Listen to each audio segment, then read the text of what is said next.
I can already see some glitter right there floating on the top of the oil. See it coming out? See if I can try and get a view of it here. See the metal? See, it's like glitter coming out of the filter. So yeah, the metal is definitely coming out of the filter. So yeah, I'm going to take this filter off later to see how the metal got past this filter. I'm thinking it has one of those overpressure bypass valves in the very bottom there.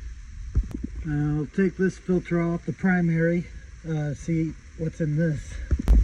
Yeah, the primary filter, all I see is dirt coming out. I don't see metal. Yeah, so the primary filter, all I can see is maybe a little bit of metal, but I think that might be from like the return, like the metal going into the tank and coming back into this filter. But it's mainly just dirt coming out of this filter, and it looks like some chunks of plastic from the filler tube. So I'll take the main pump off and take it apart. Well, I took the pump apart and it's not from the pump. So all that metal is coming from the P pump through the return line into the tank, going from the intake going into the P pump, the fast pump assembly. So I got to see why metal was getting through the second filter through the fuel line. So I'll still got to figure that out. But on this surface, there's no like tiny little bit of scoring, but that's just probably from metal going through the pump. Same thing with that. Pump is, all the surfaces are good on the inside of that, and the pump itself is not scored up or destroyed, you know, besides normal wear from the little bit of metal that did go through, and it is a used pump. So 100% the P pump is bad. So either I did something, I put something together wrong when I did the governor springs or something, but whatever happened, the P pump is bad. Well, I took the filter apart. So what it looks like happened was the metal that was coming out from the inside of this filter, it wasn't going through. So what was happening every time I shut off the truck or lose prime, it was pushing the excess pressure from the pump back into this filter, which was also pushing metal with it back into the filter. So when I unhooked the fuel line from the P pump and turned the pump on, I was getting metal out of it, but it was the metal that back flushed into the filter. Of course, I like jumped to conclusions before digging into it fully like I did today.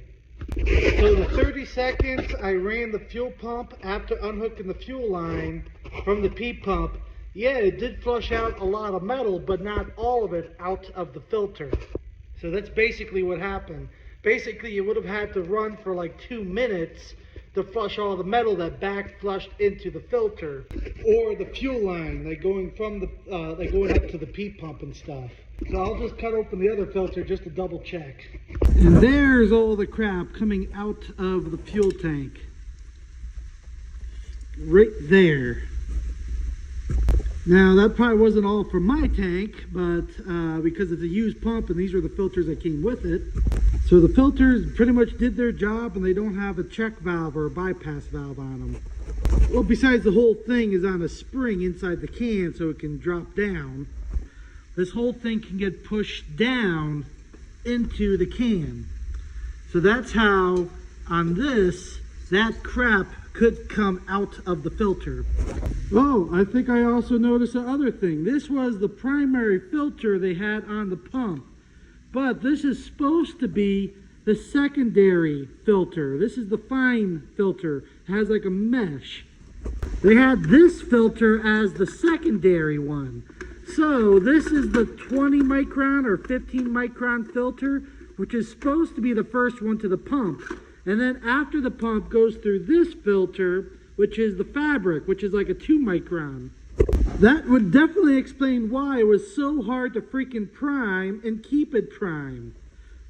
Because this filter got clogged up with all the crap behind the pump, which is under the vacuum side of the pump, which is not very strong at all. So that explains why it was not, I was having a hard time priming it and trying to keep it primed. They had the this PF301 for the second filter, and they had this one, the 302, for the first filter. So I'll go online and double check, but I think that was the mistake. The filters were switched. They were the wrong ones. See, it was supposed to go through this filter first, then from the pump to the other filter. Because this is just a metal, like a mesh screen, which is like 25 or 30 microns or something like that. And then it goes through the mesh filter before going into the fuel system or into the truck. That explains why I was having a freaking hard time to prime and stay primed.